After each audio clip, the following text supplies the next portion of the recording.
So you want to get into the Yakuza series. Well, good news, now more than ever is the best time to get into the series because it's thriving so well in the West. Previously, Yakuza had been on hiatus in the English-speaking regions, so it was harder to recommend the series knowing that so many of the games were left untranslated. But now all the mainline titles are translated into English, and Sega has mentioned that they are considering localizing one of the Samurai spin-offs, along with fan translations being worked on. Makes it really easy for me to recommend this series to people who want to become fans. This video will contain no story spoilers for any of the games. I am simply only going to tell you the basics of each game, their versions, what platforms they're on, where to get them, and which version is the best to play so you can get the best possible experience. In my opinion, there are two possible routes you can take when wanting to get into the series. I find that each are both valid in their own right, and you can choose whichever one you want to down to personal preference after I finish explaining both of them. So route number 1, start with Yakuza 1 on the PS2. Yes, I know, people are going to roll their eyes and go, you expect me to go back to the PS2, but honestly the game holds up pretty well. That might be my nostalgia goggles on, but I still think it's worth experiencing the first game in the series on its own.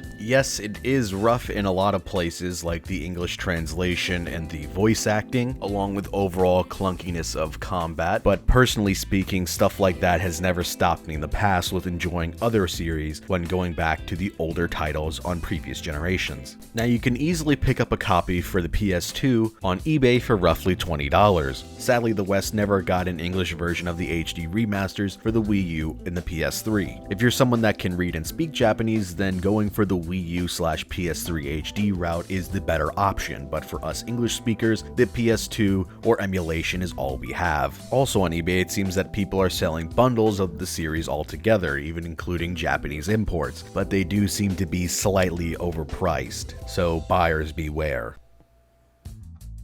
Next up is Yakuza 2, which brought in so many improvements that were much needed to the systems of Yakuza 1, along with the far better Japanese dub. I know that's going to come off as really elitist sounding, but trust me, once you hear the dub of Yakuza 1, you're going to be glad that they got rid of it. I don't think an English dub would be bad for the Yakuza series, but it definitely needs better casting choices and a better voice director, because Yakuza 1 is peak early 2000s bad American voice acting. They have proven that they can do an English dub well with the recent release of Judge Eyes/Judgment for the PS4, which has a great dub, and since Yakuza 7 is featuring a new cast, maybe they'll give it another shot. Same with Yakuza 1, your best bets are either emulating it or picking up a PS2 copy off of eBay for roughly $20 to $30.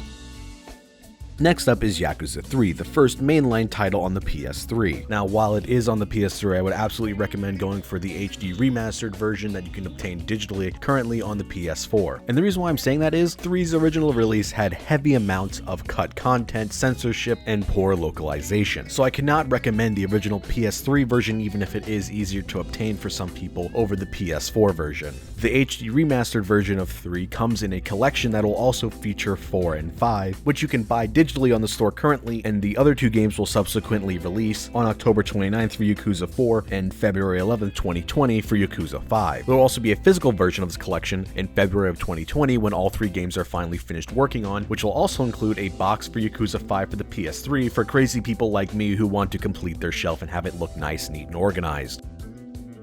Next up is Yakuza 4, featuring 4 playable characters, that being Kiryu, Saejima Akiyama, and Tanimura. If you're someone who's impatient and wants to play this game now, before the release of the HD collection, if you're watching this video around its release and not way later, then the PS3 version is a fine alternative. After receiving a lot of criticisms for how they localized 1, 2, and 3, they gave Yakuza 4 a more faithful localization and leaving in content that was cut from 3, along with changing back several name changes from the previous 3 titles, like Kiryu's foster father, who had been up until now referred to as Shintaro Fuma, turned back into Shintaro Kazama. My only complaint with the PS3 version, which is just something that everyone has had to put up with up until now, is it does have some frame rate issues in a few areas. Besides that, the PS3 version is perfectly fine, and if you want to just jump into the series now, you can go and do it there. You can pick a physical copy up for roughly $16 off of eBay, or digitally for $20.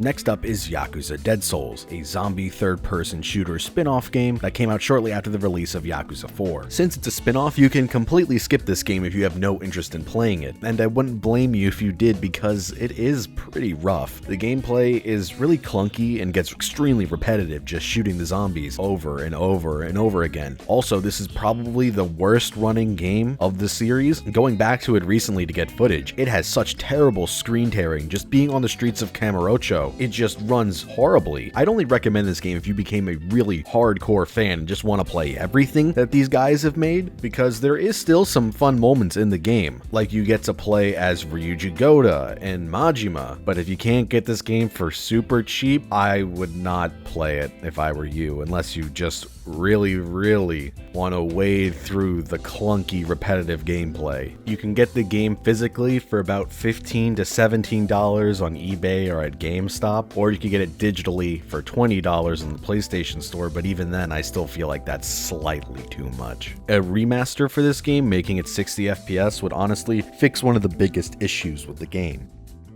When I mentioned that the series was on hiatus for a bit in the West, Yakuza 5 was the reason. After the release of Yakuza Dead Souls, 4, and Binary Domain, I assume all the money, time, and effort that was put into localizing these huge games was just not being made back. So these games just got shelved and they stopped coming out here. After a while, it just seemed like there was no hope for the series anymore. It was just going to be trapped in Japan, never to see another Western release. But every once in a while, Sega would put out these surveys that would ask you what would you like to see from the future of the company, including a list of all their IPs you're most interested in seeing being returned to or done with in some sort of way. Eventually, after many outcries from people saying, "We want Yakuza, please bring these games over, we will buy them," and Sega eventually listened. They took a gamble, and Yakuza 5 was finally going to come out in the West 3 years later. Sadly, it was going to be only digital, so collectors like myself were just going to have to deal with an empty space on the shelf. But honestly, at the time, it was a worthy compromise to finally get this game. My only complaint with it is how bad the frame rate is in some of the sections. I find it way more noticeable than it was in Yakuza 4, but now with the HD remaster, that will soon be fixed. As of right now, until February 11, 2020, the only option for buying this game is digitally on the PlayStation Store on the PS3 for $30.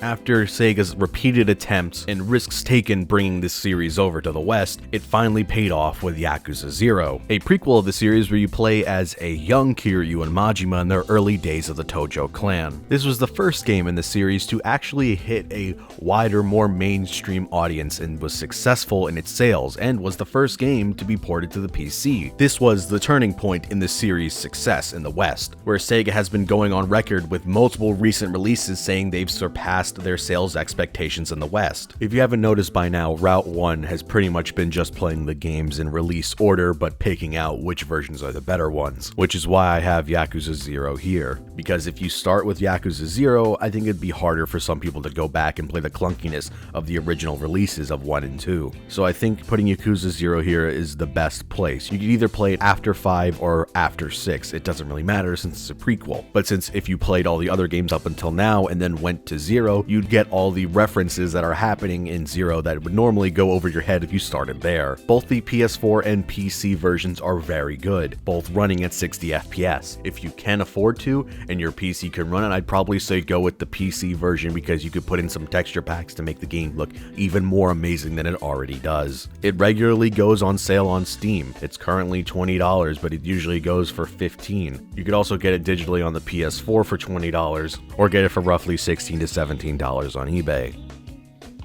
Now for the last current mainline release is Yakuza 6, which is only on the PS4, now using their new Dragon engine, and boy does it look fucking gorgeous. I'll warn you now, with this being the first game of them using the Dragon engine, the new combat system is a little clunky, which they'd later slightly tweak with Yakuza Kiwami 2 and Judgment. This is the final game of the Kiryu saga, starting Yakuza 7 or Yakuza Like a Dragon with the new protagonist Ichiban, which will come out at some point in 2020 with no no confirmed release date at the time of recording. You could pick up Yakuza 6 The Song of Life for the PS4 for $20 for its basic edition, or you can get the Essence of Art that comes with an art book for about $25, or the After Hours edition, which comes with Tojo Clan coasters, the art book, this nice box, and 2 whiskey glasses for about $70, which I found the cheapest at GameStop. Or if you'd rather go to Amazon or eBay for about $80. So that concludes Route 1, which is basically just, okay, play the games in release order. So for Route 2, you can start with Yakuza 0. Since it's a prequel, you don't need any predisposed knowledge of the series up until then, but just be warned that you're going to miss some of the references of the previous released games, but that doesn't really matter in the grand scheme of things. If you're not someone like me who enjoys going back to the original titles to see how they were and how the games have formed over the years, then this is probably the better route to take, because admittedly this route doesn't require you to go back and buy PS2 games or emulate them. After you finish 0, you can move on to the remake of Yakuza 1, Yakuza Kiwami, which is a full-blown remake in the Yakuza 0 engine using its same combat system. It changes some things in the story, like at the very beginning it has you going to buy the ring you give Yumi, and has some extra scenes in the final boss fight, which I actually think are some really cool additions. They don't feel super out of place and tacked on. Then there's Yakuza Kiwami 2, which is the remake of 2 using the Dragon engine. This game is fucking gorgeous. But note that if you're someone who gets bothered by content being changed from the original to the remake and stuff being cut, then I should let you know that some of the content from Yakuza 2 was cut in this game. Like the entire third area, which was either reworked into the second area of the game or cut entirely. There's a great comparison series by The Elect Play 92, which he has a side-by-side of each chapter to see what was changed. A link for his videos will be in the description below. But with the cut content, there is replacements with new content, like Majima now has a 3-chapter side story that you can unlock partway through the game, which is a story arc from between the ending of Yakuza 1 and to Yakuza 2, which bridges some of the story gaps that were originally there, along with having a follow-up to the story of Yakuza 0. You can acquire this game for the PC on Steam for $30, you get the PS4 Steelbook edition for about $30, or you can get it digitally for $50 on the PlayStation Store. After that, just play 3 through 6 using the same version guide I mentioned in Route 1. Then you'll be ready for the release of Yakuza 7 in 2020. Now that we've gotten all the games that are officially in English out of the way, we can talk about the spin-offs. First up are the 2 PSP games, which roughly translate to Black Panther Like a Dragon New Chapter, and its sequel Black Panther Like a Dragon Azura Chapter. These games were sadly never brought over to the West. I have not emulated the Japanese version, so I cannot attest to the quality of these games or not. There's been an English patch fan translation that has been in the works for what feels like 4 years now. I'll link the forum that this is posted on, where you can check up on updates every once in a while, but it seems like the progress for this has slowed with the main person leaving the project. Hopefully we will still see it eventually, but it probably won't be for a while still. Then there are the samurai games. First one being Kenzan. This was the first ever Yakuza game to be released on the PS3 back in 2008. Sadly, it never saw a Western release, but there is a fan translation being worked on, which again I'll be linking in the description below. Then there's Ishin, which Sega has gone on record saying they are considering possibly bringing it over to the West, so fingers crossed we eventually get it, whether it be officially or not, because there's also a fan translation being worked on for Ishin as well, which will be linked in the description below. There's also Yakuza Online, which is on PC, iOS, and Android, and it seems to be some weird gacha visual novel game thing. I'm not entirely sure, it's not in English, and I'm most likely never going to play it, because it's most likely never going to come out here. I guess play it if you want. You could probably just install a VPN and get access to it. And with that, I've covered all of the games. I hope this is a clear guide on what to do and how to play them, and I hope you enjoy the series as much as I do. And if you've made it this far, thanks for watching. I've talked about the other games made by this studio in other videos, which will be linked here. And if you're interested, maybe check out some of my other videos. I also have a Patreon if you want to support me. Yada yada yada. Generic YouTuber outro. Goodbye.